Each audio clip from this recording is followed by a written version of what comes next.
결혼 생활은 두 사람의 화합일 뿐만 아니라 전통, 기억, 과거의 상처가 항상 존재하는 새로운 가족과의 화합의 여정이다. 나 서지영은 며느리 역할을 다하겠다는 각오로 경주에 있는 고풍스러운 한옥에 들어섰다. 하지만 저는 간단해 보이는 된장찌개 하나만이 수세대에 걸쳐 묻혀있던 고통스럽고 복잡한 이야기를 불러일으킬 줄은 꿈에도 몰랐습니다. 지영아, 있잖아. 모든 가정에서 음식은 그냥 요리가 아니야. 그것은 조상들이 남긴 기억, 즐거움, 고통, 그리고 교훈을 가지고 있다. 그러나 때때로 그 기억들은 우리가 더 나은 것을 보는 것을 막는 족쇄가 될 수 있다. 시어머니의 그 말은 이 감정적인 여정을 떠올릴 때마다 내 마음에 울려 퍼졌다. 그것은 단지 전통 음식의 이야기가 아니라 가족의 이해와 용서, 의미를 되찾는 것에 대한 이야기이다. 역사와 문화가 짙게 묻어나는 경주의 한 고풍스러운 별표 한옥 별표 집으로 이사온 26살 서지영입니다. 붉은 동백나무를 심은 작은 정원과 몇 세대에 걸쳐 시댁 식구들이 붙어있는 오래된 우물로 둘러싸인 우뚝 솟은 기와가 있는 통나무집이었다. 여기에서의 첫 번째 아침, 저는 평소보다 일찍 일어났습니다. 하늘이 희미할 때 공식적인 첫 신부 날을 준비하기 위해서였죠. 침실을 나올 때 느낌이 독특해요. 공기가 맑고 가끔 이슬이 내리고 고택에서 나는 나무 향기가 혐오할 수 없는 따뜻함을 만들어낸다. 부엌에서 나는 시어머니의 나이가 빠진 양념 상자를 뒤지기 시작했다. 각각의 병에는 한자로 조심스럽게 라벨이 붙어 있는데 아마도 그녀가 수십 년 동안 깔끔하게 정리한 방법일 것이다. 아침 식사로 별표 된장찌개 별표를 선택했습니다. 이것은 내가 어렸을 때부터 할머니가 가르쳐 주신 요리이다. 그 당시 그녀는 이 음식이 단지 음식이 아니라 가족 세대 간의 유대감이라고 종종 이야기했습니다. 요리를 하다 보면 까다롭고 엄하기로 소문난 시어머니 이순자 할머니 생각이 많이 난다. 그녀는 항상 젓가락 그릇을 대열하는 방법부터 음식이 전통적인 맛에 이르기까지 모든 세부 사항에 중점을 둡니다. 조금 걱정되긴 하지만 이 된장찌개의 맛은 할머니에게 내 마음을 느끼게 해줄 거라고 스스로에게 말했다. 식사를 준비할 때 나는 시어머니의 시선이 국솥 위에 오랫동안 멈춰 있는 것을 보았다. 그녀가 무슨 생각을 하고 있는지는 모르겠지만 저는 침착하고 미소를 지으며 그녀에게 그것을 맛보라고 권하려고 노력했습니다. 그 순간 저는 마치 제가 통과해야 할 시험처럼 할머니의 비언어적 판단을 기다리고 있는 것 같았습니다. 그러나 그녀는 즉시 논평하는 대신 천천히 국 한 스푼을 떠서 맛을 본 다음 젓가락을 놓았다. 그리고 나서 그녀는 고개를 살짝 끄덕이며 말했습니다. 별표, 입에 맞는다. 별표 두 단어만 간략하게 말할 수 있지만 저에게는 그것은 안도감입니다. 남편 민우 씨가 옆에 앉아 격려하듯 조용히 웃으며 책상 밑에 손을 살짝 쥐었다. 그는 아무 말도 하지 않았지만 그의 눈빛은 잘했어 라고 말하는 것 같았습니다. 그때 저는 깨달았습니다. 전통적인 가정에서 신부 생활을 시작하는 것은 쉽지 않다는 것을요. 하지만 노력하고 성실하기만 하면 모든 것이 잘 될 것이라는 것을요. 앞으로 몇 달 동안 분명 많은 도전이 있겠지만 저는 새로운 가족과의 좋은 관계를 만드는 길에 첫발을 내디뎠다고 믿습니다. 그리고 마음속으로는 된장찌개 만드는 법뿐만 아니라 주변 사람들과 어울리는 법을 가르쳐 주신 할머니께 은근히 감사드린다. 시어머니가 된장찌개를 맛보셨을 때 저는 시어머니의 표정 하나하나를 지켜봤어요. 그러나 뜻밖에도 처음 한 숟가락 후에 그녀는 멈춰서서 숟가락을 놓고 침묵했다. 부엌의 공기가 너무 무거워져서 나는 격시계가 똑딱똑딱 소리를 내는 것을 들을 수 있었다. 그녀의 표정에는 혼란과 분노가 분명히 나타나서 내 마음이 꽉 조이는 것 같았다. 감히 숨을 크게 쉬지 못하고 고개만 숙이고 이마에 식은 땀을 손으로 몰래 닦았다. 나는 재료 선택부터 양념, 간을 맞추는 방법 등 모든 준비 단계를 머릿속에서 계속 반복한다. 저는 할머니께서 가르쳐 주신 레시피대로 했다고 확신하는데 왜 이런 걸까요? 나는 감히 시어머니를 똑바로 쳐다볼 수 없었지만 그녀의 엄숙한 시선은 내 마음을 꿰뚫는 바늘과 같았다. 그녀는 갑자기 조용하지만 엄격한 목소리로 물었다. 이거 어디서 났어요? 그 질문이 나를 멈추게 했다. 양념장에서 간장병을 꺼냈던 기억이 생생한데 거기에 한자로 정성스럽게 라벨이 붙은 병들이 있었다. 나는 서둘러 대답했고 긴장해서 목소리가 사라졌다. 네, 된장이라고 써져 있는 저 선반에 있는 항아리에서 꺼낸 거예요. 시어머니는 미간을 찌푸리더니 일어나서 선반을 열어 확인했다. 할머니는 내가 사용했던 간장병을 집어들고 그것을 쳐다보며 소리쳤다. 평소 요리용이 아니라 조상님께 드리는 제사용 특수 발효된 간장병입니다. 그녀의 말은 청천벽력 같은 것이었다. 나는 어안이 벙벙해서 무슨 말을 해야 할지 모르겠다. 그 간장은 다른 병들과 별반 다를 게 없어 보였는데 나는 그 차이를 알아차리지 못했다. 그러나 시어머니에게 이것은 가족의 전통에 대한 심각한 무례이다. 제 남편 민호는 긴장한 것을 깨닫고 즉시 달래기 위해 목소리를 높였습니다. 엄마, 지영이는 모르고 부엌에 처음 와서 헷갈릴 것 같아. 나무라지 마. 그러나 시어머니는 더 이상 아무 말도 하지 않고 무거운 한숨만 내쉬며 등을 돌리고 마당으로 나왔다. 한옥 미닫이 문이 닫히는 소리가 들리고 심장이 막 무너지는 느낌이다. 그런 다음 민호 씨는 나를 끌어당겨 앉히고 어깨를 툭툭 치며 위로했다. 걱정 마세요. 엄마는 그냥 전통에 관한 건 좀 까다로워요. 다음부터 조심하면 돼. 나는 고개를 끄덕였지만 죄책감이 여전히 마음속을 짓누르고 있었다. 그날 아침은 내가 기대했던 대로 순조롭게 출발하는 대신 잊혀진 기억이 되었다. 며느리의 역할을 다하기 위해서뿐만 아니라 시어머니가 저를 진짜 가족의 일부로 받아들일 수 있도록 이 가족의 규칙을 더 잘 이해하는 법을 배워야 한다고 스스로에게 말했습니다.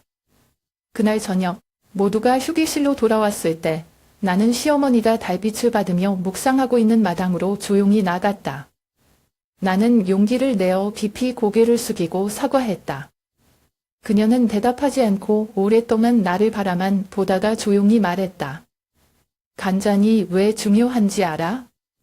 나는 고개를 저었다. 그리고 돌아가시기 전에 이 장조림을 직접 만드셨던 시할아버지의 이야기를 처음으로 들려주셨습니다. 가족들에게 소중한 기억으로 남겨주셨죠. 그때 나는 그녀의 분노가 단지 내가 착각한 것에 대한 것이 아니라 내가 그녀의 기억의 깊은 부분, 즉 사랑하는 할머니에 대한 기억을 우연히 건드렸기 때문이라는 것을 깨달았다. 다시는 실수가 없도록 하겠다고 마음속으로 다짐했다. 나는 좋은 며느리가 되는 법을 배울 뿐만 아니라 이 가족이 항상 소중히 여기는 가치들을 아끼고 지키는 방법을 배우고 싶다. 그날 밤 한옥의 침실 작은 침대에 벌렁 들어 누워 광택이 나는 갈색 나무 거즈로 천장을 바라보니 파도 하나하나가 계속 밀려오는 듯한 불안감이 엄습했다. 나는 문틈으로 바람이 윙윙거리는 소리를 들었고 마을에서 밤늦게 들리는 작은 소리들은 모든 것을 더욱 고요하게 만들었다. 오늘 아침 시어머니에게 일어난 일에 대해 내 마음은 끊임없이 돌아가고 있다. 그녀의 간접적인 질책과 나의 좌절감은 나를 결코 안심시킬 수 없게 했다. 저도 모르게 서울 이태원 골목에 있는 작은 집에서 어린 시절의 추억으로 거꾸로 끌려갔다. 그곳은 제가 자라온 장소입니다. 좁고 때로는 답답한 공간이지만 저에게는 사랑이 넘치는 장소입니다. 저희 아버지는 페인트공이었는데 하루 종일 높은 비계를 올라가서 페인트 색깔과 화합물질 냄새가 나는 옷을 입고 집에 오셔야 했습니다. 어머니는 비록 선천적인 병 때문에 말을 할 수는 없지만 제가 아는 사람 중 가장 강한 분입니다. 하지만 그녀는 인생에서 가장 많은 불의를 겪은 사람이다. 저는 제 어머니를 바라볼 때의 이웃들의 눈을 기억합니다. 비록 제 어머니가 듣지 못하셨지만 저는 그녀가 느꼈다는 것을 압니다. 한 번은 이웃 아저씨가 우연히 다음과 같이 말했을 때 아디를 드러냈다. 그런 사람이 감히 엄마가 된다. 지영이 죄. 나는 그 말을 들을 때마다 마음이 울렁거린다. 하지만 어머니는 달랐고 항상 조용하셨고 모든 것을 참아주셨고 그녀가 가진 모든 사랑으로 저를 계속 돌봐주셨습니다. 엄마가 해주신 밥이 가장 기억에 남는데 특히 된장찌개가 기억에 남는다. 그 음식은 까다롭지 않지만 나는 언어가 필요 없는 여자의 손에서 나오는 진한 맛이 여전히 매 끼니마다 사람을 충분히 표현한다는 것을 기억한다. 그러나 그 식사가 항상 완전한 즐거움은 아니다. 어느 날 아버지는 월급에서 떼어서 화가 나서 돌아왔고 어머니는 그를 위해 조용히 뜨거운 국 한 그릇을 더 떠다 주셨다. 어느 날 나는 어머니가 불가에 앉아 눈시울을 붉히면서도 눈물 한 방울 흘리지 않고 모든 감정을 쏟아 붓고 싶어 하는 것처럼 열심히 국수를 휘젓는 것을 보았다. 나는 그 된장찌개가 왜 그렇게 특별한 맛이 나는지 결코 이해하지 못했다. 아마도 엄마가 말로 표현할 수 없는 감정으로 간을 했기 때문일 것이다. 제가 자랄 때 어머니처럼 강한 사람이 되어야겠다고 다짐했지만 이제 시어머니를 대할 때 전통적인 부담을 안고 있는 또 다른 여성, 저는 제가 얼마나 미숙한지 깨달았습니다. 저는 제가 사람뿐만 아니라 책임감과 도전으로 가득 찬 결혼 생활에 들어갈 준비가 되어 있는지 궁금해지기 시작했습니다. 바깥에서 불어오는 바람은 현관 앞에 매달려 있는 초인종 소리를 내며 종이 문을 조용히 흔들었다. 나는 일어나 앉아 밤하늘을 내다보았다. 서울에서는 좀처럼 볼 수 없는 고요한 아름다움, 별이 촘촘한 경주의 하늘. 저는 스스로에게 물었습니다. 우리 어머니도 이렇게 잠도 안 자고 내 미래에 대해 걱정하는 밤을 보낸 적이 있을까? 당신은 사회의 판단의 시선으로부터 나를 보호하지 못한 것에 대해 자책한 적이 있습니까? 나는 문득 어머니에게 편지를 쓰고 싶은 충동을 느꼈다. 저는 지금 제가 느끼는 감정에 대해 말씀드리고 싶습니다. 된장찌개에 대한 것, 시어머니와의 긴장감, 잘못하는 것에 대한 두려움, 그리고 제가 잊을 수 없는 기억들에 대한 것 말이죠. 하지만 앞에 놓인 백지를 보면 어디서부터 시작해야 할지 막막하다. 할 말이 너무 많지만 어떤 단어도 지금 내 마음속의 모든 감정을 표현할 수 없다. 저는 오랫동안 그곳에 앉아 눈물을 흘리고 어머니가 매년 난로가에서 울던 당시처럼 조용하고 조용히 있었습니다. 아마도 인생에서 처음으로 나는 여성이 되는 것이 언제 어디서든 어떤 상황에서든 결코 쉽지 않다는 것을 이해했다. 다음날 나는 거의 잠을 자지 않은 채 하룻밤을 보낸 후 부은 눈으로 잠에서 깨어났다. 아침 햇빛이 나무 창문으로 비쳐 공기 중에 떠다니는 미세한 먼지들을 분명히 비추었다. 몸이 피곤해도 기분을 풀기 위해 뭔가 해야 할 필요가 있다고 느낀다. 부엌을 챙긴 뒤 작은 마당에 있는 차를 마시러 테이블에 앉아 할머니에게 전화를 걸었다. 나에게 그녀는 내가 어려울 때마다 항상 평안과 현명한 조언을 해주는 사람이다. 전화가 막 연결되었고 그녀의 목소리가 울리고 쉰 목소리였지만 여전히 애정이 가득했다. 안부를 묻기 위해 짧은 대화를 나눈 후 어제 일어난 일에 대해 이야기했다. 된장찌개와 시어머니의 무서운 침묵, 그리고 내 마음속에 무겁게 드리워진 불안감에 대해. 그녀는 듣고 나서 조용히 한숨을 쉬고는 내가 전에 들어본 적이 없는 이야기를 하기 시작했다. 할머니가 가르쳐 주신 된장찌개 레시피는 우리 가족의 것이 아닙니다. 라고 그녀는 규칙적이지만 약간 부담스러운 목소리로 말했습니다. 전라 지방의 한 가정에서 온 음식인데 그녀는 서울로 이사 오기 전에 수년 동안 일했었다. 나는 놀라서 다시 물었다. 전라, 거기 사셨어요? 왜 할머니에게 이 이야기를 들어본 적이 없니? 그녀는 몇 초 동안 침묵한 다음 설명을 고려하는 것처럼 계속했습니다. 당시 그녀는 부유한 가정의 가정부로 고용된 시골 출신의 젊은 소녀일 뿐이었다. 그들의 집에는 그들 조상들의 방식으로 발효된 특별한 항아리가 있다. 그들의 된장찌개는 온 마을이 모두 소리를 낼 정도로 맛있었다. 그런데 그 음식 자체가 가족들에게 많은 트러블을 안겨주기도 해요. 나는 그녀가 무엇을 의미하는지 이해하지 못하고 놀랐다. 그녀의 목소리는 멀리 떨어진 기억을 더듬는 것처럼 더 느렸다. 그 가족은 이 지역의 큰 가문과 갈등을 겪고 있습니다. 잠독을 깨뜨리는 방법을 찾았던 풍문은 수학이 흉작의 원인이었다고 한다. 한 번은 그녀가 밤에 몰래 점토를 간장병에 섞는 것을 직접 보았다. 다음 날 아침 주인 가족이 알게 되었을 때 그들은 화가 나서 여러 날 동안 서로를 비난했습니다. 저는 침묵했고 이 이야기가 그녀가 말하고 있는 것보다 더 깊은 무언가가 있다는 것을 느꼈습니다. 할머니, 그런데 그게 아기찌개와 무슨 상관이에요? 나는 궁금증과 걱정으로 가득 차서 물었다. 그녀는 조용히 웃었지만 즐거운 웃음은 아니었다. 얘야, 모든 사람이 그 음식을 좋은 것으로 여기지 않아. 그녀에게는 그 국물이 애착이고 좋은 기억이지만 다른 사람들에게는 질투심, 심지어 갈등까지 불러일으킬 수 있다. 각각의 음식은 이야기를 가지고 다닙니다. 그리고 때때로 사람들은 미덕뿐만 아니라 기억과 감정으로도 먹습니다. 아마도 시어머니는 그 고기 맛을 위해서가 아니라 의미를 위해서라고 받아들이지 않으실 거예요. 그녀가 한 말은 나를 아연실색하게 했다. 나는 시어머니가 간장변에 대해 물었을 때 엄숙한 눈빛을 떠올렸다. 혹시 제 외할머니가 경험하셨던 것처럼 이 요리에 대한 개인적인 이야기가 있으실까요? 혹시 제가 실수로 잊고 싶은 무언가를 다시 불러일으켰나요? 통화가 끝났을 때 나는 오랫동안 조용히 앉아서 햇빛이 땅에서 춤추는 것을 지켜보았다. 저는 모든 가정, 모든 음식, 모든 간장경에는 항상 말할 수 있는 것이 아닌 복잡한 기억들이 담겨 있다는 것을 이해하기 시작했습니다. 그리고 저는 이 집에 새로 들어온 사람으로서 비록 그것이 제가 예상했던 것만큼 유쾌하지는 않더라도 그것들을 이해하고 소중히 여기는 법을 배워야 합니다. 그날 오후 나는 시어머니를 만나러 가기로 결정했다. 모든 것을 밝혀내지 않으면 우리 관계의 균열이 커질 수 있다는 것을 알고 있습니다. 저는 할머니께 여쭤보고 그녀의 이야기를 듣고 그녀가 겪은 일을 더 잘 이해하고 싶었습니다. 하지만 마음을 열 준비가 되셨나요? 그리고 나는 그녀가 말할 용기를 낼 수 있을까? 그날 저녁, 온 가족이 저녁을 다 먹고 모두가 휴식을 취하려고 할 때 시어머니는 갑자기 나를 그녀의 방으로 불렀습니다. 한옥의 가장 조용한 모퉁이에 위치한 이 밤은 벽에 걸린 수목화의 은은한 노란 불빛이 번쩍였다. 방의 분위기는 특히 그녀의 진지한 눈빛을 보았을 때 더 무거워 보였다.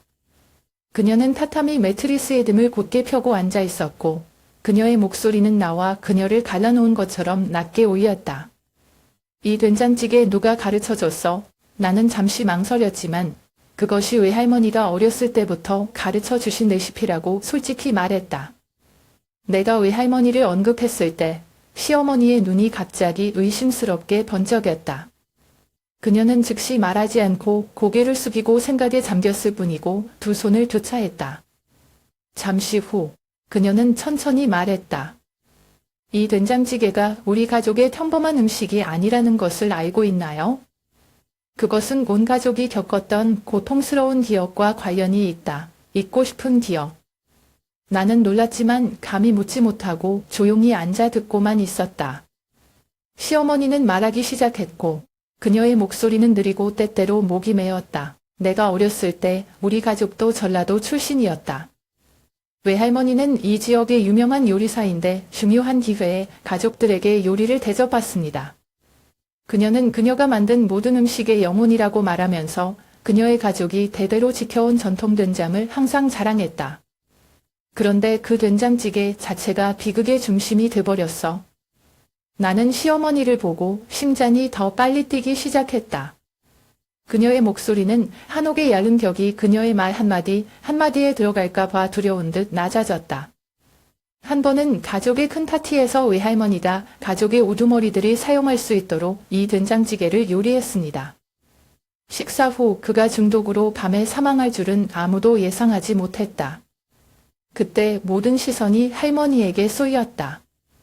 그녀는 항상 자신이 결백하다고 주장했지만 아무도 그녀를 믿지 않았다. 그녀의 가족 간장이 독살되었다고 한다. 그녀는 기소되었고 우리 가족 전체가 그 지역에서 불명예스럽게 여겨졌습니다. 그 비극이 있은 후 우리는 전라도로 떠나 다른 곳에서 처음부터 다시 시작해야 합니다. 나는 목이 메는 것을 느꼈다. 그런 이야기는 내가 예상하지 못했던 것이다. 그러나 나를 더 혼란스럽게 하는 것은 시어머니가 나를 바라보는 눈빛이다. 의심과 깊은 고통이 섞인 눈빛이다. 이제 저는 이 레시피가 외할머니가 가르쳐 주신 것이라고 말한다. 그래서 나는 너에게 묻는다. 너의 외할머니가 우리 가족과 관련이 있니? 그녀의 질문에 나는 가연 실색했다. 나는 할머니가 전라도에 계신 과거에 대해 아무 말도 하는 것을 들어본 적이 없고 단지 할머니가 서울로 이사 오기 전에 그곳에서 살았던 것만 안다. 시어머니께 뭐라고 대답해야 할지 모르겠어요. 저는 정말 모르겠어요. 라고 말했죠. 저는 말을 더듬었고 모든 것이 통지불능이 되어가는 것 같았습니다. 시어머니는 나를 한참 쳐다보더니 한숨을 쉬었다. 할머니는 더 이상 아무 말도 하지 않고 살며시 나가라고만 했다. 일어서서 할머니께 절을 하고 밤을 낮았는데 어깨에 부담이 더 컸던 것 같아요. 그날 밤 나는 잠을 잘 수 없었다. 시어머니가 한 말이 머릿속에서 계속 반복되었다. 할머니와 할머니의 가족 사이에는 어떤 연관성이 있을까요? 어릴 때부터 배운 된장찌개가 과거의 비극의 단서일까? 명확하게 알아볼 필요가 있다고 생각하지만 그것이 상황을 더 좋게 만들까요? 아니면 이미 시어머니와 저 사이의 약한 관계를 더 긴장하게 만들까요? 저는 내일 할머니께 다시 전화를 드려야겠다고 결심했습니다. 이번에는 답이 필요해요. 나는 아직 밤을 나가지도 않았는데 시어머니의 목소리가 계속 울려 퍼지고 차갑고 의심으로 가득 차 있었다. 내 요리는 그녀가 요리했던 것과 같은 맛이 난다. 이건 우연일 수 없다. 그 말이 나를 죽음으로 몰아넣었다. 시어머니를 돌아보니 시어머니의 눈빛은 더 이상 순수한 분노가 아니라 깊은 불안감을 담고 있는 것 같았다. 그녀는 계속했고 목소리는 일정했지만 내 마음을 칼로 베는 듯한 말 한마디가 있었다. 우리는 모든 것이 우연이라고 믿지 않습니다. 내 가족, 내 외할머니. 어쩌면 이것이 이전부터의 음모일 수 있을까요? 내가 못 알아볼 것 같아. 이 맛, 간을 맞추는 법, 모두 가문의 수잔이 죽던 날 밤 그녀가 했던 것과 똑같다. 나는 당황했고 서둘러 대답했다. 엄마, 저는 이것에 대해 아무것도 몰라요. 할머니께서 가르쳐 주신 레시피대로만 요리할 거야. 다른 뜻이 아니라 날 믿어야 해. 하지만 시어머니는 멈추지 않았다. 할머니는 허리를 곧게 펴고 앉아 내 표정 하나하나를 살피는 듯한 눈빛을 하셨다. 내가 널 믿으라고 했지? 그럼 왜 너는 이 음식을 우리 집에 가져왔니? 며느리 첫날에 왜 이 된장찌개를 골랐어요? 내가 의심할 거라고 생각하지 않니? 그녀의 비난은 나를 목이 메게 했다. 목은 바짝 말랐고 두 손은 무의식적으로 꽉 움켜쥐고 있었다. 어떻게 빠져나갈지 모른 채 구석으로 내몰린 느낌이었다. 엄마, 제가 어떻게 엄마 가족의 이야기를 알 수 있을까요? 잘못한 건 없어요. 그냥 저한테 가장 친숙한 요리를 만들어서 엄마에게 경의를 표하고 싶어요. 하지만 시어머니는 귀를 기울이지 않았다. 그녀는 계속해서 강조했고 목소리는 대신에 대한 두려움으로 가득 차 있었다. 우리 가족은 몇 년 동안 그 비극의 그늘 아래 살아왔다. 그리고 이제 새 며느리인 아들이 그 음식을 이 집으로 가져왔습니다. 너무 우연의 일치라고 생각하지 않니? 나는 내 가족이 복수를 위해 일부러 너에게 이 요리를 가르쳐 주었다고 생각하지 않을 수 없다. 나는 억울해서 눈물이 글썽글썽하며 고개를 저었다. 어린 시절의 추억으로만 여겼던 음식이 이렇게 팽팽한 대결의 근원이 될 줄은 상상도 못했다. 맹세할게. 나는 그 과거에 대해 아무것도 몰라. 내가 알았더라면 나는 결코 이 음식을 선택하지 않았을 것이다. 할머니는 어머니 가족에 관한 이야기를 한 번도 안 해주셨어요. 하지만 제 설명이 그녀를 진정시키지 못했다. 시어머니가 일어나서 창문 쪽으로 걸어가자 달빛이 비쳐 그녀의 얼굴이 더욱 차갑게 변했다. 그녀는 한숨을 쉬었지만 그 숨소리는 내가 완전히 이해할 수 없는 고통을 담고 있었다. 만약 내가 말한 것이 사실이라면 너는 할머니에게 모든 것을 분명히 하는 것이 가장 좋다. 나는 의심이 가슴속에 맴도는 이 집에서 살고 싶지 않다. 그 말은 최후 통첩 같다. 시어머니가 더 이상 저를 믿지 않으셨다는 것을 알고 있고 제가 결백하다는 것을 증명할 수 없다면 이 관계는 영원히 회복되지 않을 수도 있습니다. 그날 밤 나는 무거운 마음으로 방으로 돌아왔다. 시어머니가 들려주신 이야기는 여전히 내 머릿속에 맴돌고 모든 비난은 내 자존심을 칼로 찌르는 것과 같다. 저는 제 할머니와 남편의 가족 사이에 제가 모르는 사이에 정말로 연관성이 있는지 궁금해지기 시작했습니다. 만약 그렇다면 제가 어떻게 대처해야 할까요? 다음날 아침 새벽이 밝아오자 나는 수화기를 들고 할머니에게 전화를 걸었다. 하지만 이번에는 위로를 구하는 것만이 아니었다. 저는 진실이 필요해요. 비록 그것이 상황을 더 악화시킬 수 있을지라도 나는 더 이상 이런 의심과 불안 속에서 살 수 없다는 것을 안다. 집안 형편이 점점 더 답답해지는 것 같다. 시어머니는 더 이상 침묵하는 태도를 취하지 않고 나의 작은 행동 하나하나를 감시하기 시작했다. 내가 설거지를 하거나 청소를 하기 위해 부엌으로 걸어갈 때 그녀는 즉시 나타나 멀리서 경계의 눈으로 지켜보고 있었다. 한 번은 내가 아침을 요리하려고 할 때 그녀는 단호하게 말했다. 너는 부엌에 갈 필요가 없다. 내가 맡을게. 이제 더 이상 준비 안 해도 돼. 비록 평온한 어조로 말씀하셨지만 저는 그것이 관심이 아니라 그녀가 가족의 영혼으로 여기는 이 부엌에 내가 관여할 수 없다는 암묵적인 경고라는 것을 잘 알고 있습니다. 이런 긴장은 시어머니에게서만 그치지 않는다. 평소 온건한 태도를 유지하던 남편 민호도 당황하기 시작했다. 그는 줄곧 나와 어머니 사이에 다리를 놓으려고 애썼지만 그의 모든 말이 통하지 않는 것 같았다. 지영씨, 그냥 내버려 두세요. 라고 그는 어느 날 저녁 단둘이 독방에 있는 동안 걱정에 찬 낮은 목소리로 말했다. 엄마는 쉽게 마음을 바꿀 수 있는 사람이 아니야. 나는 엄마가 내 존재에 점점 익숙해지도록 내버려 두세요. 노력하지 마요. 나는 그의 충고에 잠자코 있었다. 하지만 마음속으로는 그것이 문제를 해결할 수 없다는 것을 안다. 시어머니는 제가 새 며느리이기 때문에 화가 나셨을 뿐만 아니라 저희 가족이 어떤 음모를 꾸미고 있다고 정말 믿고 계세요. 이 집안에서 조사받고 의심받고 자유를 잃는다는 느낌은 나를 뭉클하게 한다. 나는 아무것도 하지 않고 그냥 내버려 둘 수 없다.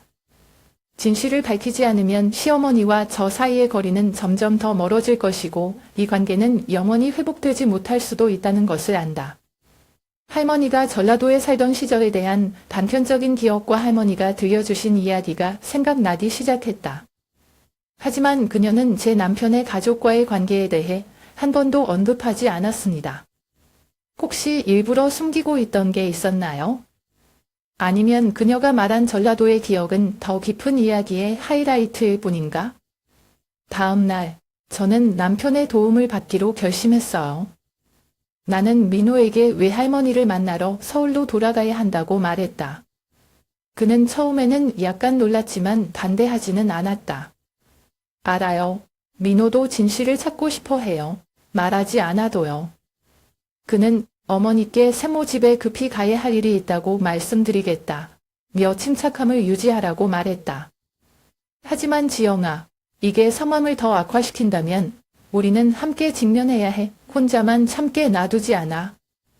민호의 말에 가슴이 따뜻해지고 어깨에 부담이 느껴졌다.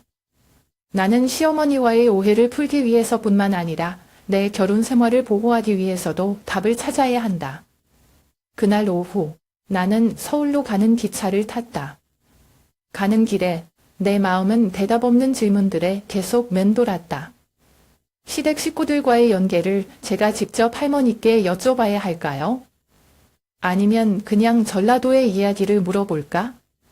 진실은 무엇일까요? 그리고 제가 직면할 용기가 있을까요? 저는 할머니 옆에 앉아서 할머니의 여인 손을 잡고 제게 가르쳐준 그 여자에게서 온기를 느꼈습니다.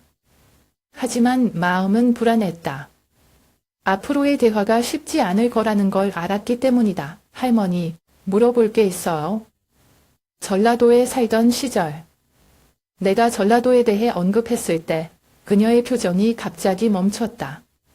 부드럽고 안심이 된 그녀의 눈빛은 이제 막연한 걱정에 빛을 띠고 있다. 나는 그녀가 말하고 싶지 않은 어떤 것에 손을 대었다는 것을 즉시 깨달았다.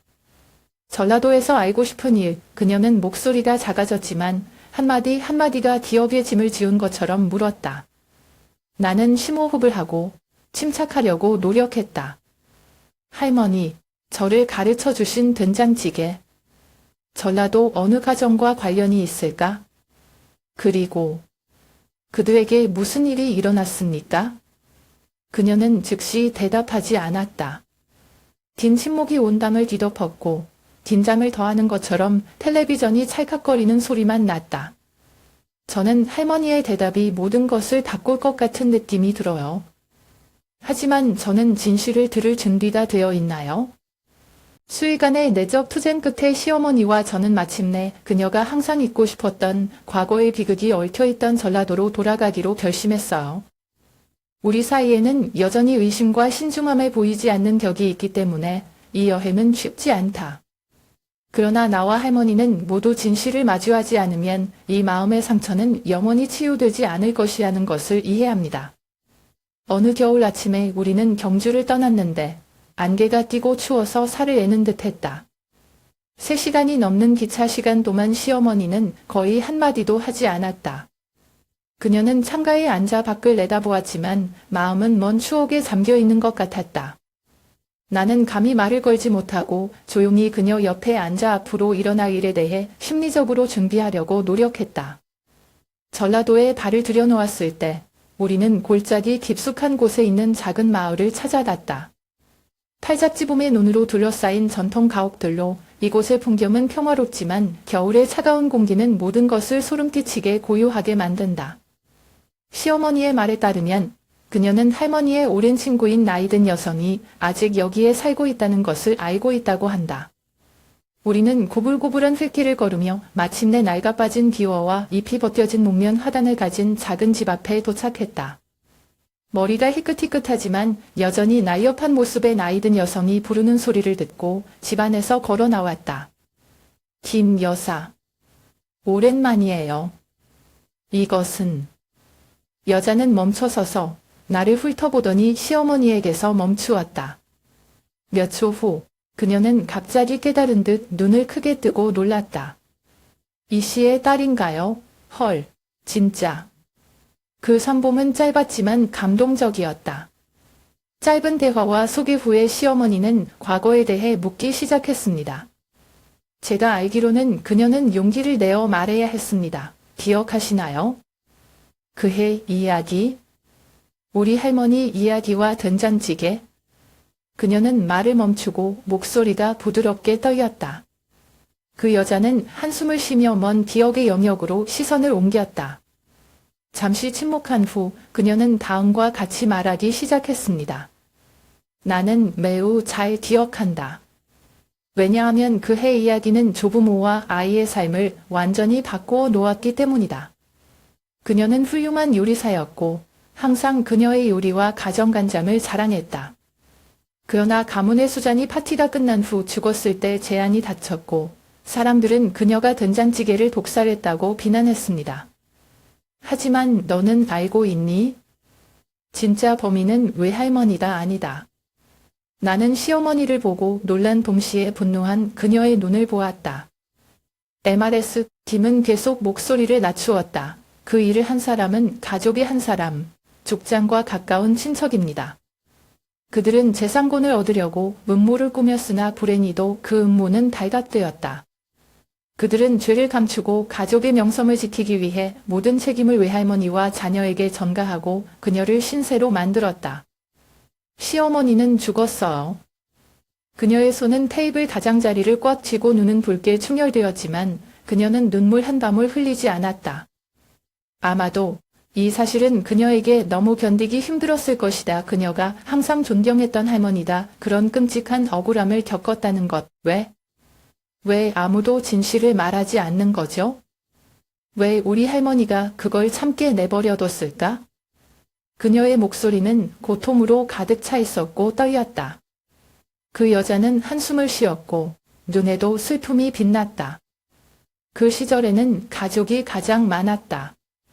사람들은 온 가문의 명성을 지키기 위해 한 개인을 희생할 준비가 되어 있다. 외할머니와 외할머니가 불평을 해도 아무도 듣지 않는다. 악당이 꾸며낸 이야기에 온 마을이 설득당했다. 결국 그녀는 판단의 눈을 피하기 위해 떠나야 했다. 김 여사의 이야기는 나를 뭉클하게 했다. 나는 간인한 시어머니를 바라보았는데 지금은 그 어느 때보다 작아 보인다. 하지만 더 걱정되는 것은 할머니와의 관계 변화입니다. 제가 이런 불공평한 세상에 살았던 사람의 손녀라는 것을 아신다면 저를 다른 눈으로 보실 수 있을까요? 그 작은 집을 떠난 후 나와 시어머니는 마을 길을 따라 걸어갔고 아무도 말을 하지 않았다. 저는 할머니를 위로하고 싶지만 어디서부터 시작해야 할지 모르겠어요. 그녀는 벌거벗은 목화꽃 옆에 멈춰서서 조용히 한숨을 쉬며 말했다. 나는 항상 너의 외할머니가 우리 가족에게 불행을 가져다주는 사람이라고 생각한다. 하지만 지금은 그녀에게 가장 큰 고통을 준 사람이 우리 가족인 것 같다. 그 말은 내 마음을 조금 더 편안하게 해주었다. 비록 우리 사이의 관계가 화합이라고 하기에는 아직 멀었지만 나는 그녀가 처음으로 진실을 보기 위해 마음을 열었다는 것을 안다. 어쩌면 이것이 우리가 서로를 더 잘 이해할 수 있는 첫 단계일지도 모릅니다. 전라도에 다녀온 뒤 시어머니와 저는 여러 감정들이 뒤섞인 채 경주로 돌아왔습니다. 김 여사에게 우리가 들은 것은 일부 진실을 밝히는 데 도움이 되었지만 아직 제대로 자리 잡지 못한 조각들이 있는 것 같다. 시어머니는 그 후 많은 말을 하지 않았지만 저를 바라보는 눈빛의 변화를 느꼈습니다. 의심의 여지가 없고 사색, 슬픔과 같은 것이 있습니다. 며칠 뒤 한옥에서 낡은 창고를 청소하던 시어머니가 갑자기 나를 불러들였다. 그녀의 손에는 세월이 흘러 변한 작은 나무 상자가 들려 있었다. 할머니의 물건을 정리할 때 찾았어요. 라고 그녀는 조용하지만 감정이 풍부하다고 말했다.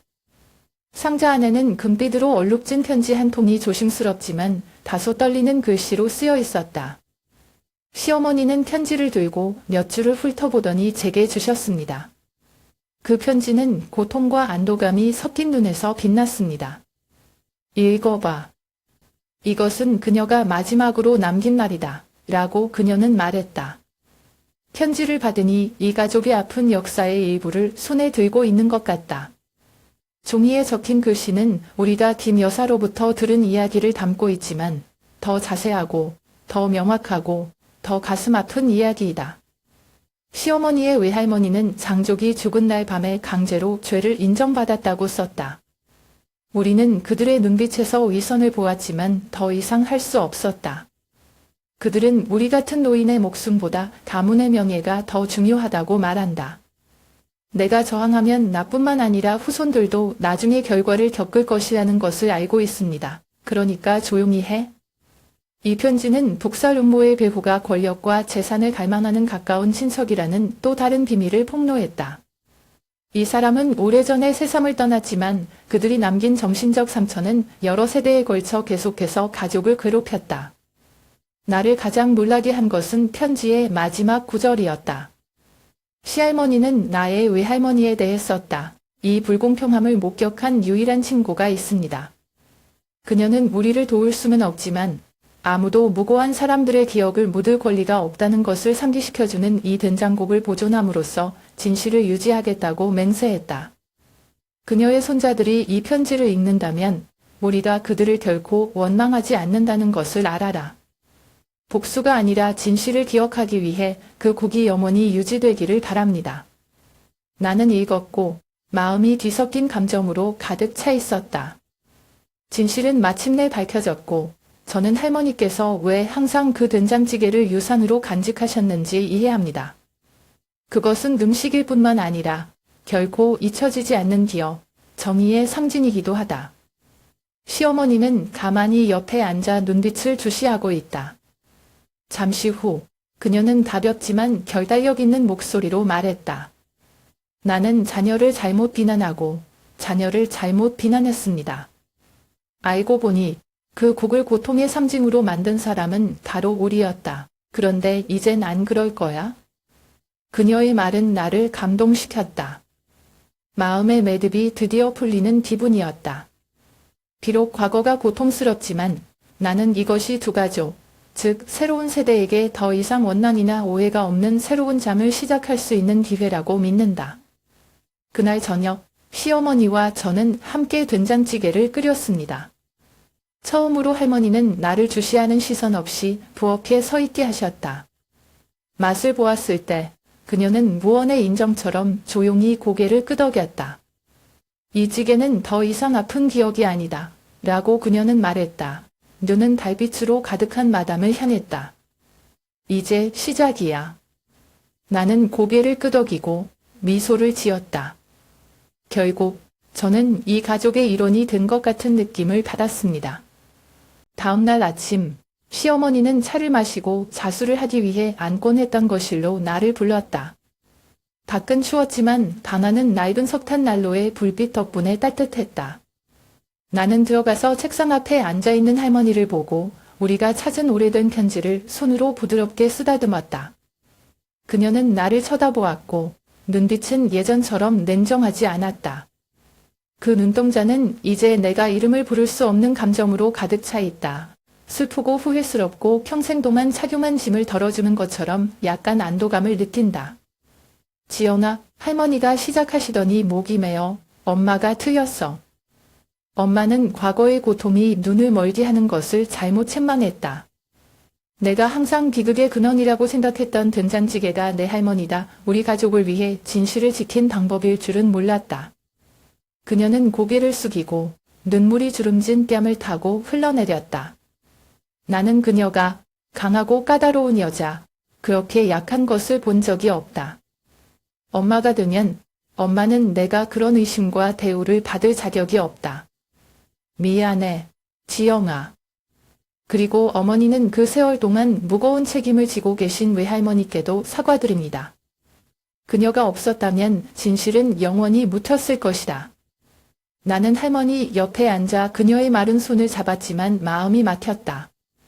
그녀의 사과는 우리 사이의 모든 오해를 없앴을 뿐만 아니라 그녀도 그녀가 통제할 수 없는 고통과 상실 속에서 살아온 과거의 피해자라는 것을 이해하는 데 도움이 되었다. 잠시 후 할머니는 나를 올려다보았고 단호하게 눈빛을 보냈다. 저는 이 실수를 만회하기 위해 한 가지 일을 하고 싶습니다. 라고 그녀는 말했다. 우리 집 족보에 내 외할머니 이름을 올리고 싶어. 나는 눈을 동그랗게 뜨고 그녀를 바라보았고 방금 들은 것을 믿지 않았다. 한국 문화에서 한 사람의 이름을 족보에 넣는 것은 쉬운 일이 아니다. 그것은 단지 명예를 인정하는 것이 아니라 그의 가족에 대한 그의 중요한 역할을 확인하는 방법이다.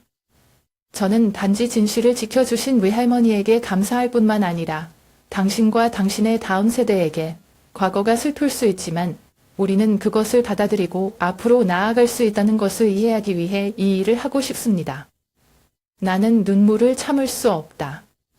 나는 고개를 끄덕였고 감사하는 마음이 가득했다. 일주일 후 온 가족이 한옥의 안채에 모여 장중한 의식을 거행했다. 오래된 족보 한 권이 나오고 황금색 종이에는 각 세대의 이름과 인맥이 가득 적혀 있다. 시어머니는 작은 메모와 함께 외할머니의 이름을 직접 썼다. 진실을 지키며 화해를 가져온 사람. 족보에 실린 외할머니 이름을 보자 뿌듯함과 동시에 벅찬 감동이 느껴졌다. 그것은 그녀의 인정일 뿐만 아니라 두 가족 사이의 조화의 상징이기도 합니다. 그것은 제가 결코 얻을 수 없을 것이라고 생각했던 것입니다. 의식이 끝난 후 시어머니는 나에게 돌아서서 내 손을 잡고 말했다. 이제 더 이상 엄마는 내 시어머니가 아니다. 엄마는 내 엄마야. 그 말은 추운 겨울에 내 마음을 따뜻하게 하는 불길 같았다. 나는 과거에 많은 고통이 있었지만 이해와 용서는 여전히 모든 것을 회복할 수 있다는 것을 깨달았다. 그리고 이제 저는 정말로 며느리뿐만 아니라 온전히 사랑과 시움을 받는 이 가족의 일부라고 느낍니다. 전라도에 다녀온 뒤 시어머니와 저는 여러 감정들이 뒤섞인 채 경주로 돌아왔습니다. 김 여사에게 우리가 들은 것은 일부 진실을 밝히는 데 도움이 되었지만 아직 제대로 자리 잡지 못한 조각들이 있는 것 같다. 시어머니는 그 후 많은 말을 하지 않았지만 저를 바라보는 눈빛의 변화를 느꼈습니다. 의심의 여지가 없고 사색, 슬픔과 같은 것이 있습니다. 며칠 뒤 한옥에서 낡은 창고를 청소하던 시어머니가 갑자기 나를 불러들였다. 그녀의 손에는 세월이 흘러 변한 작은 나무 상자가 들려 있었다. 할머니의 물건을 정리할 때 찾았어요. 라고 그녀는 조용하지만 감정이 풍부하다고 말했다. 상자 안에는 금빛으로 얼룩진 편지 한 통이 조심스럽지만 다소 떨리는 글씨로 쓰여 있었다. 시어머니는 편지를 들고 몇 줄을 훑어보더니 제게 주셨습니다. 그 편지는 고통과 안도감이 섞인 눈에서 빛났습니다. 읽어봐. 이것은 그녀가 마지막으로 남긴 날이다. 라고 그녀는 말했다. 편지를 받으니 이 가족이 아픈 역사의 일부를 손에 들고 있는 것 같다. 종이에 적힌 글씨는 우리가 김 여사로부터 들은 이야기를 담고 있지만 더 자세하고 더 명확하고 더 가슴 아픈 이야기이다. 시어머니의 외할머니는 장족이 죽은 날 밤에 강제로 죄를 인정받았다고 썼다. 우리는 그들의 눈빛에서 위선을 보았지만 더 이상 할 수 없었다. 그들은 우리 같은 노인의 목숨보다 가문의 명예가 더 중요하다고 말한다. 내가 저항하면 나뿐만 아니라 후손들도 나중에 결과를 겪을 것이라는 것을 알고 있습니다. 그러니까 조용히 해.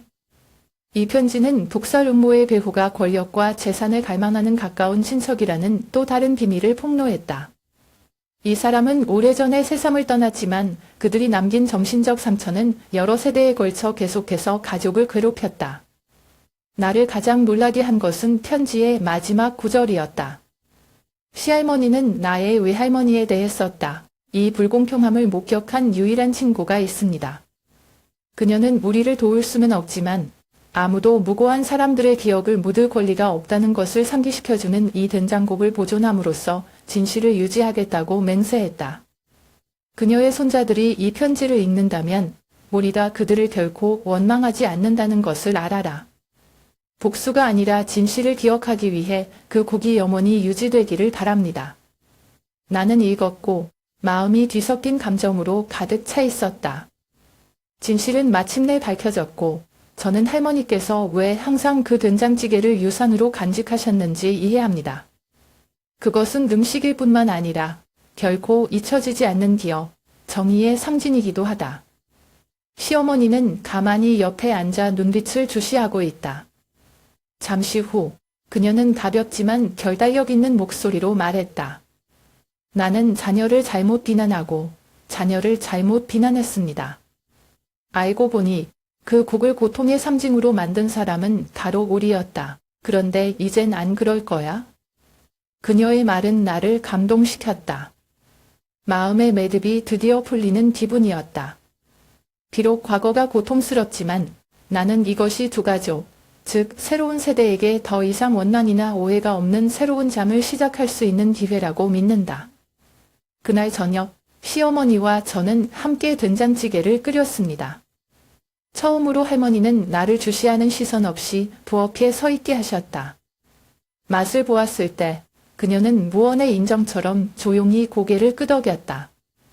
이 찌개는 더 이상 아픈 기억이 아니다. 라고 그녀는 말했다.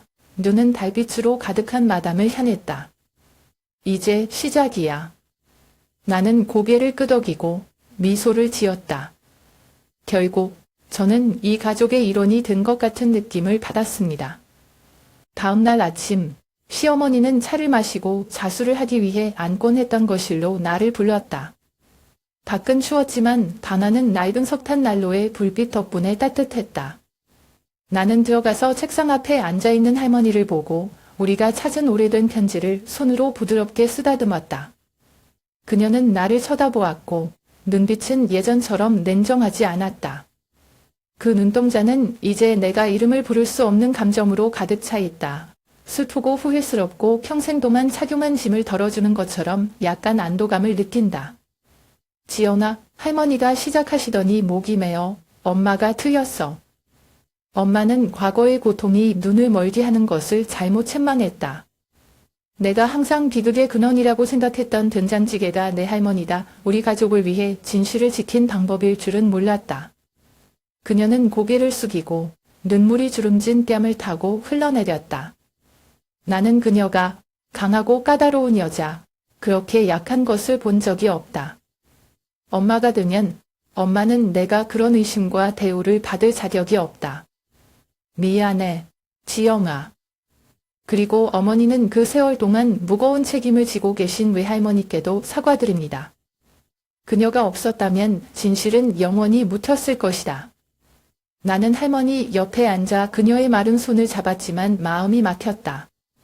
그녀의 사과는 우리 사이의 모든 오해를 없앴을 뿐만 아니라 그녀도 그녀가 통제할 수 없는 고통과 상실 속에서 살아온 과거의 피해자라는 것을 이해하는 데 도움이 되었다. 잠시 후 할머니는 나를 올려다보았고 단호하게 눈빛을 보냈다. 저는 이 실수를 만회하기 위해 한 가지 일을 하고 싶습니다. 라고 그녀는 말했다. 우리 집 족보에 내 외할머니 이름을 올리고 싶어. 나는 눈을 동그랗게 뜨고 그녀를 바라보았고 방금 들은 것을 믿지 않았다. 한국 문화에서 한 사람의 이름을 족보에 넣는 것은 쉬운 일이 아니다. 그것은 단지 명예를 인정하는 것이 아니라 그의 가족에 대한 그의 중요한 역할을 확인하는 방법이다. 저는 단지 진실을 지켜주신 외할머니에게 감사할 뿐만 아니라 당신과 당신의 다음 세대에게 과거가 슬플 수 있지만 우리는 그것을 받아들이고 앞으로 나아갈 수 있다는 것을 이해하기 위해 이 일을 하고 싶습니다. 나는 눈물을 참을 수 없다. 나는 고개를 끄덕였고 감사하는 마음이 가득했다. 일주일 후 온 가족이 한옥의 안채에 모여 장중한 의식을 거행했다. 오래된 족보 한 권이 나오고 황금색 종이에는 각 세대의 이름과 인맥이 가득 적혀 있다. 시어머니는 작은 메모와 함께 외할머니의 이름을 직접 썼다. 진실을 지키며 화해를 가져온 사람. 족보에 실린 외할머니 이름을 보자 뿌듯함과 동시에 벅찬 감동이 느껴졌다. 그것은 그녀의 인정일 뿐만 아니라 두 가족 사이의 조화의 상징이기도 합니다. 그것은 제가 결코 얻을 수 없을 것이라고 생각했던 것입니다. 의식이 끝난 후 시어머니는 나에게 돌아서서 내 손을 잡고 말했다. 이제 더 이상 엄마는 내 시어머니가 아니다. 엄마는 내 엄마야. 그 말은 추운 겨울에 내 마음을 따뜻하게 하는 불길 같았다. 나는 과거에 많은 고통이 있었지만 이해와 용서는 여전히 모든 것을 회복할 수 있다는 것을 깨달았다. 그리고 이제 저는 정말로 며느리뿐만 아니라 온전히 사랑과 시용을 받는 이 가족의 일부라고 느낍니다. 그날 오후 우리 가족의 한옥은 그 어느 때보다 분주해졌다. 드문 대가족 식사에 친척들이 여기저기서 몰려와 모였다. 식탁에는 전통 음식이 잘 차려져 있지만 그 중심에는 시어머니와 제가 세심한 의견을 담아 함께 만든 따뜻한 향기가 풍기는 은은하게 끓고 있는 된장찌개가 있었다. 요리를 시작하기 전에 시어머니는 항상 손수 돌보던 큰 항아리가 있는 정원으로 나를 안내했다. 할머니는 간장을 한 숟가락씩 떠서 색과 향을 꼼꼼히 확인한 뒤 가장 맛이 잘 맞도록 간을 맞추는 법을 조심스럽게 가르쳐 주셨다. 그녀는 말했다. 이 음식은 더 이상 어떤 가족의 레시피만 아닙니다. 그것은 기억이고 화해이며 우리가 모든 것을 치유하기 위해 노력한 것의 증명이기도 합니다. 우리 의미 있는 된장찌개 만들자. 얘야, 그 말은 나를 감동시켰고 나는 모든 가공 단계에 심혈을 기울였다. 모두가 식탁 주위에 자리를 잡았을 때 시어머니는 일어나 났지만 분명한 목소리로 말했습니다. 오늘 저는 이야기를 나누고 싶습니다. 여러분 앞에 있는 된장찌개는 그냥 음식이 아니에요. 그것은 세대 간의 가교이고 이전 사람들의 기억이며 우리가 이해하고 용서하고 사랑하는 법을 배워야 한다는 것을 상기시켜주는 것이다. 할머니는 저와 할머니가 탐험한 이야기를 들려주셨어요. 과거의 비극부터 드러난 진실, 그리고 두 가족의 화해 여행까지. 나는 그 이야기를 들었을 때 친척들의 놀라고 감동하는 눈빛과 동정을 보았다. 감정을 거의 표현하지 않은 나이든 삼촌이 갑자기 말했다. 우리는 너무 오랫동안 고통과 오해 속에서 살아왔다. 이제 모든 것이 명확해져서 좋다.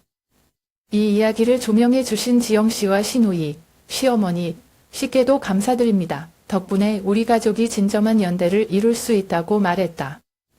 그 후 사람들은 잊혀졌다고 생각했던 슬픈 기억, 이전 세대에 대한 자신만의 이야기를 나누었다. 각 가정마다 고유의 고통이 있다는 것을 갑자기 깨달았지만 함께 모여 앉아 듣고 이해하는 것이 그 부담을 어느 정도 덜어준다. 된장찌개가 차려지면 시어머니가 가장 먼저 한 그릇을 떠낸다. 그녀는 맛보고 만족스러운 미소를 지었다. 충분히 진하지만 가볍다. 이 맛은 우리가 항상 기대했던 것 같아 라고 그녀는 말했고 저를 돌아보며 조용히 칭찬하듯이 고개를 끄덕였습니다. 온 가족이 함께 즐기고 처음으로 된장찌개는 더 이상 고통이나 오해의 상징이 아니다. 연결고리가 되어 사람들을 더 가깝게 만듭니다. 식사 후 사람들이 마당에 나와 이야기를 나눴을 때 나는 집 현관 옆에 시어머니 옆에 서 있었다. 그녀는 멀리 내다보고 그 어느 때보다 부드러운 눈빛을 보였다. 지영아, 나는 너를 받아들일 수 없을까봐 두려웠지만 이제 나는 내가 며느리가 아니라 이 가족이 유대감의 진정한 의미를 찾도록 도와준 사람이라는 것을 깨달았다. 감사합니다. 나는 고개를 숙이고 마음이 가벼워짐을 느꼈다. 그 순간 나는 겪은 모든 노력, 모든 눈물, 스트레스가 가치가 있다는 것을 알았다.